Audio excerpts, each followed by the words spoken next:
this is Thaddeus from Going Nerdy, and today they have just introduced the Geonosian Terrirotry Battle platoons, and I know what you guys are thinking, and I'm thinking the same thing. Finally, we have a need for Gar Saxon and the Imperial Super Trooper, or the Super Commando.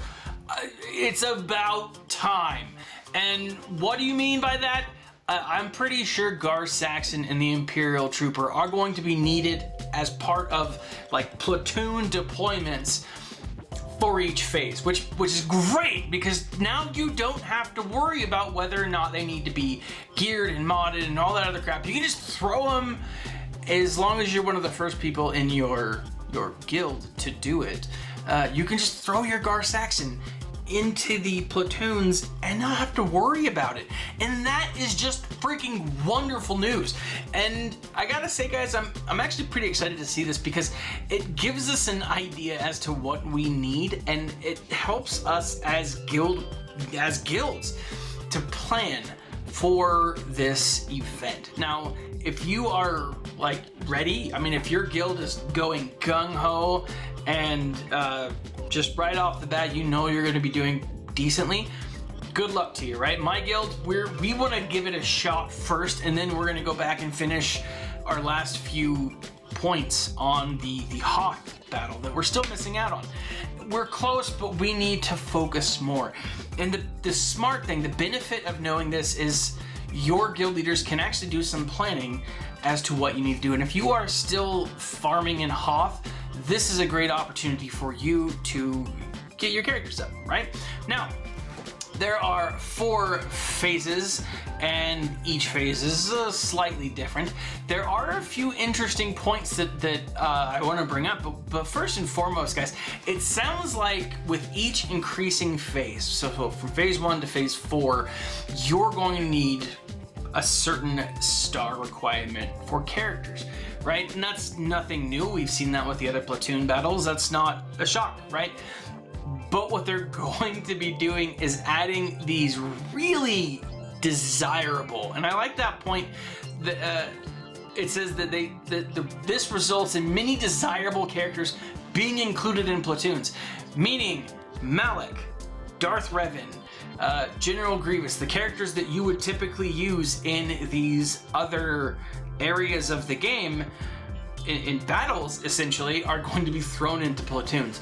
Now, this right off the bat leads me to my first theory about this, which is, one, it might not be as hard as they're leading us on. I still think that it's going to be really difficult, don't get me wrong, but it might not be as hard as they say. But the second theory revolving around that is, it's still possible, or it's likely still going to be possible, to defeat the hard nodes, to defeat the battle nodes in each tier without these major characters.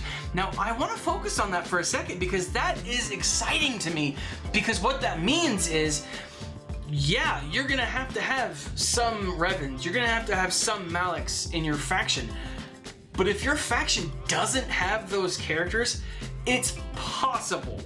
I'm not saying that it's likely, but it's possible that you could still defeat these tunes, these battles, without those meta characters.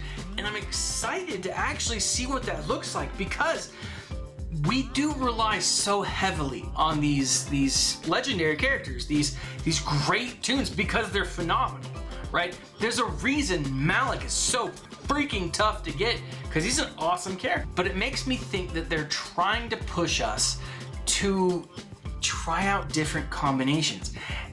I'm hoping that's what it is. I'm hoping they're not just like sitting back there. I see CG Carrie on her Iron Throne, like, you know, plotting against us. I don't think that's the case.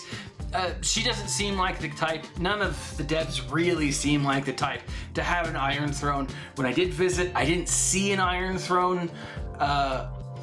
Things may have changed between now and then. That's very possible, right?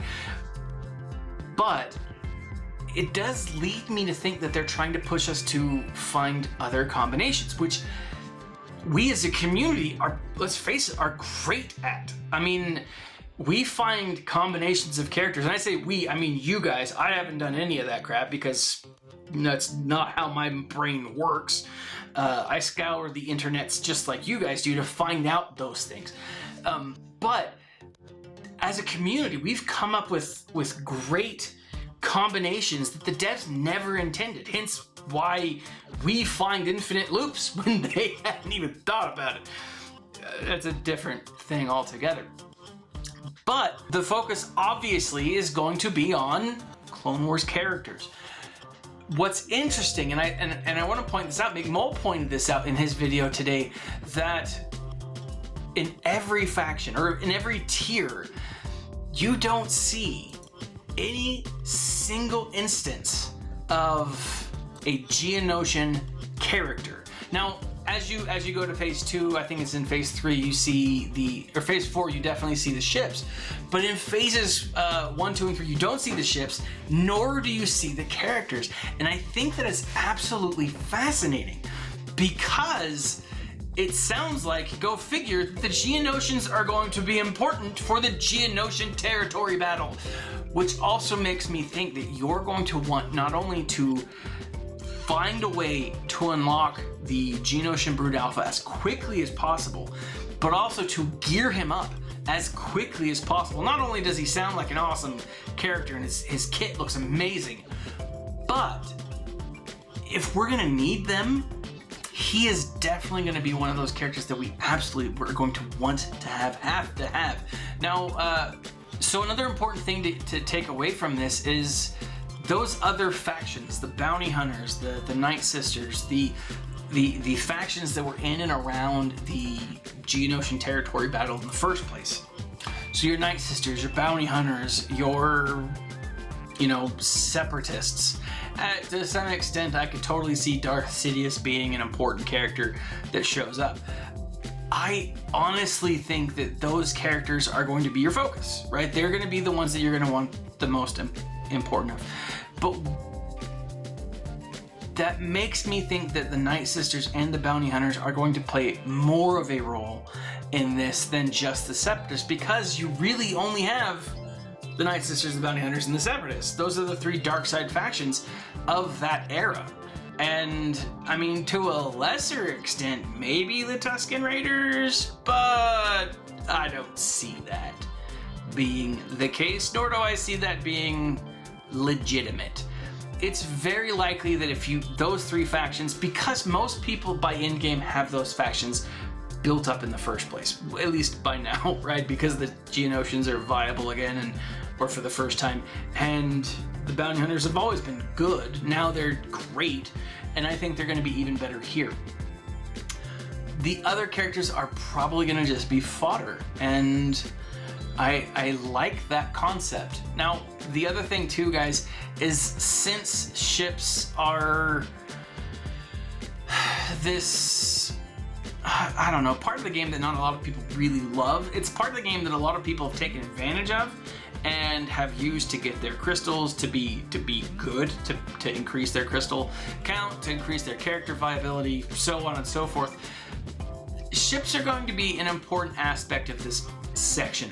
I don't think they're going to be as important as, quite possibly, the light side Terrirotry battleships will be. I think by then, a lot of things will have adjusted, and that we will have more of a need for ships in that. And a lot of the ships that we've had and that have been around since the beginning of ships will be important. And if you look at the ships in the game, most of the light side ships are Galactic Republic, and that says something, right? That says something about what we as a community need to be focusing on, right? So if you don't have Galactic Republic ships, I'd start working on them. I know that I'm going to be working towards the Anakin's ETA fighter because I don't have it yet, and it's definitely one that I'm going to be working towards. So I'm really excited for this. The more information we get means the closer we're going to be getting towards it. I'm pretty stoked, but I'm also an odd person. What do you guys think of these battle platoons? Are you looking forward to the challenge of not being able to use the Darth Malak that you spent all that time towards, or the Darth Revan that you just got up to gear 12? What are your thoughts? With that, leave a comment in the section below. Let me know what you guys think. I'm really curious as to know your feelings on this. Again, I have my own thoughts, but what do you think? The reaction seems to be mixed at best. That being said, leave me your thoughts, leave me your comments. Visit me at goingnerdy.com. You can read more about my just random thoughts on this and other topics. Follow me on Instagram and on Twitter at RealGoingNerdy, and join us on Discord and let's talk about this. I'm excited for this. I'm really stoked. Finally, I have a need and a desire to get my Geonosians up. It's been a long time coming, and I'm stoked to see what they're going to be able to do, especially with the Geonosian Brood Alpha, because I'm excited to see that. This has been Thaddeus from Going Nerdy, and as always, my friends, smile and stay nerdy.